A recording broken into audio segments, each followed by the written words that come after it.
ہماری خداوند یسوع کی انجیل مقدس مرکز کے مطابق اس کا 5واں باب 21 سے 43 آیات تک۔ اس وقت جب یسوع کشتی پر پھر پار آیا تو بڑا ہجوم اس کے پاس جمع ہو گیا، اور وہ جھیل کے کنارے تھا، اور عبادت خانے کے سرداروں میں سے یائر نامی ایک آیا اور اسے دیکھ کر اس کے قدموں پر گرا اور یوں کہتے ہوئے اس کی بہت منت کرنے لگا کہ میری چھوٹی بیٹی مرنے کے قریب ہے، تو آ اور اس پر اپنے ہاتھ رکھ تاکہ وہ اچھی ہو جائے اور زندہ رہے۔ تب وہ اس کے ساتھ چلا اور بڑا ہجوم اس کے پیچھے ہو لیا، اور لوگ اس پر گرے پڑتے تھے۔ اور ایک عورت جس کا 12 برس سے خون جاری تھا اور جس نے کئی طبیبوں سے بڑی تکلیف اٹھا کر اور اپنا سارا مال خرچ کر کے کچھ فائدہ حاصل نہ کیا تھا بلکہ بدتر ہو گئی تھی، یسوع کی خبر سن کر ہجوم میں اس کے پیچھے سے آئی اور اس کی پوشاک کو چھوا، کیونکہ وہ کہتی تھی کہ اگر میں صرف اس کی پوشاک ہی کو چھو لوں گی تو اچھی ہو جاؤں گی، اور اسی دم اس کا ادرار خون بند ہو گیا، اور اس نے اپنے بدن میں معلوم کیا کہ میں نے اس تکلیف سے خلاصی پائی۔ تب یسوع نے فوراً از خود جان کر کہ مجھ میں سے قوت نکلی، ہجوم کی طرف پھیر کر کہا کہ میرے کپڑوں کو کس نے چھوا؟ اس کے شاگردوں نے اس سے کہا، تو دیکھتا ہے کہ ہجوم تجھ پر گرا پڑتا ہے اور تو کہتا ہے کہ مجھے کس نے چھوا؟ تب اس نے نظر دوڑائی تاکہ اس کو دیکھے جس نے یہ کام کیا تھا۔ تب عورت یہ جان کر کہ مجھ میں کیا اثر ہوا، ڈرتی اور کانپتی ہوئی آئی اور اس کے آگے گر پڑی اور ساری حقیقت اس سے بیان کی۔ تب اس نے اس سے کہا، بیٹی، تیرے ایمان نے تجھے خلاصی دی، سلامت چلی جا اور اپنی تکلیف سے بچی رہے۔ وہ یہ کہہ ہی رہا تھا کہ عبادت خانے کے سردار کے ہاں سے لوگوں نے آ کر کہا، تیری بیٹی مر گئی ہے، اب استاد کو تکلیف دینے کی کیا ضرورت ہے؟ یسوع نے اس بات پر جو انہوں نے کہی توجہ نہ کر کے عبادت خانے کے سردار سے کہا، گھبرا نہ بلکہ اعتقاد رکھ۔ اور اس نے سوائے پطرس اور یعقوب کے بھائی یوحنا کے کسی کو اپنے ساتھ آنے نہ دیا، اور عبادت خانے کے سردار کے گھر میں آئے، اور اس نے شور و غل ہوتے اور بہت رونا پیٹنا دیکھا، اور اندر جا کر ان سے کہا، تم کیوں غل کرتے اور روتے ہو؟ لڑکی مر نہیں گئی بلکہ سوتی ہے۔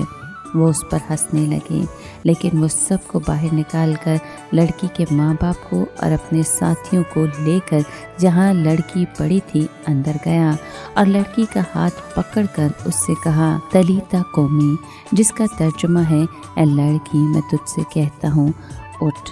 لڑکی فوراً اٹھی اور چلنے پھرنے لگی، کیونکہ وہ 12 برس کی تھی۔ تب لوگ نہایت ہی حیران ہوئے۔ پھر اس نے انہیں بڑی تاکید سے حکم دیا کہ یہ کوئی نہ جانے، اور فرمایا کہ اسے کچھ کھانے کو دیا جائے۔ پاک کلام کے پڑھے اور سنے جانے پر خداوند کی برکت ہو، خدا کا شکر ہو۔ عزیز دوستو، آج کے کلام میں ہم سنتے ہیں کہ ایک باپ دیوانہ وار دوڑتے ہوئے مسیح یسوع کے پاس آتا ہے۔ یہ عبادت خانے کے سرداروں میں سے ایک شخص تھا جس کا نام یائر تھا۔ اس کی چھوٹی بیٹی قریب الموت تھی۔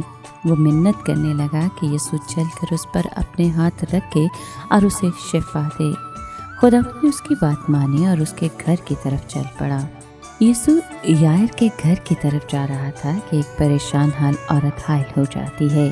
یہ عورت بیمار تھی اور اس کے 12 برس سے خون جاری تھا۔ اس نے بہت سے طبیبوں سے علاج کروایا تھا، انہوں نے یقیناً زبردست سے زبردست علاج کیا ہوگا۔ اس کا مال بھی خرچ ہو چکا تھا، مگر وہ پہلے سے زیادہ بیمار ہو گئی تھی اور اب اسے صحت یابی کی کوئی امید نظر نہ آتی تھی۔ تو کسی نے اسے یسوع کی خبر دی۔ وہ بلا توقف اسے ڈھونڈنے نکل کھڑی ہوئی۔ وہ بھیڑ میں سے راستہ بناتی ہوئی یسوع تک پہنچی اور اس کی پوشاک کو چھوا، اور اس کا خون بہنا فوراً بند ہوا، اور اس نے محسوس کیا کہ میں مکمل طور پر صحت یاب ہو گئی ہوں۔ اس نے منصوبہ بنا رکھا تھا کہ چپکے سے چلی جاؤں گی، مگر خداوند نہیں چاہتا تھا کہ وہ اس برکت سے محروم رہ جائے جو نجات دہندہ کا اعلانیہ اقرار کرنے سے حاصل ہوتی ہے۔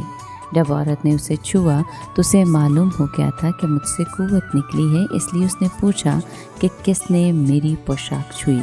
وہ جواب جانتا تھا، لیکن وہ چاہتا تھا کہ وہ عورت کو بھیڑ کے روبرو لائے۔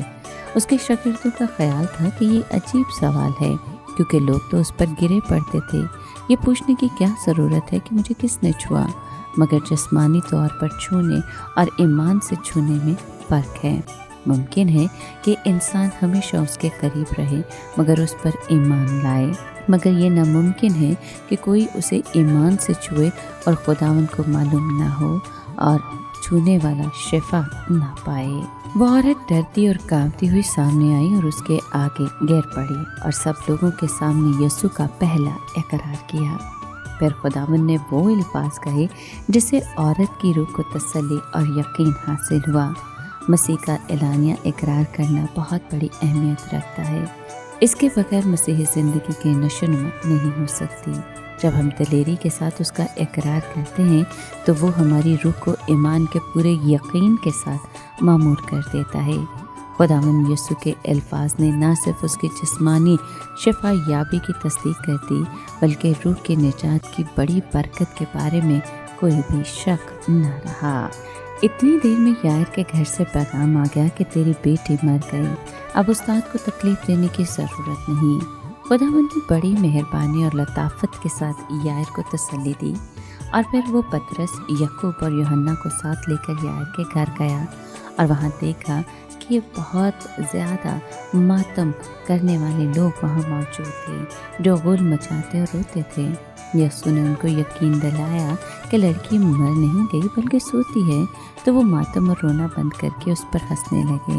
مگر یسوع نے ان کی کچھ پرواہ نہ کی بلکہ گھر کے افراد کو ساتھ لے کر کمرے میں گیا جہاں لڑکی ساکت پڑی تھی، اور اس کا ہاتھ پکڑ کر آرامی زبان میں کہا، تلیتا قومی، یعنی اے لڑکی میں تجھ سے کہتا ہوں کہ اٹھ۔ وہ 12 سالہ لڑکی فیل فور اٹھ کر چلنے لگی اور رشتہ دار ہکا بکا رہ گئے۔ اب اگر ہم اس معجزے کے اختتامی الفاظ پر غور کریں تو مسیح یسوع نے فرمایا کہ لڑکی کو کچھ کھانے کو دیا جائے۔ مسیح ایک کام شروع کر کے اسے چھوڑ نہیں دیتا بلکہ اس کے اگلے مراحل کو پورا کرنے کے لیے عملی اقدام کرتا ہے۔ یقیناً جن لوگوں کو نئی زندگی کی دھڑکن کا تجربہ ہو جاتا ہے ان کو مزید کچھ کھانے کی ضرورت ہوتی ہے، یعنی کہ روحانی خوراک۔ چنانچہ شاگردوں کے لیے اپنے نجات دہندہ کے لیے محبت کے اظہار کا ایک طریقہ یہ بھی ہے کہ وہ نئی زندگی کا تجربہ کرنے والے مومنین میں خدا کے کلام کو عام کریں اور اس کی بھیڑیں چرائیں۔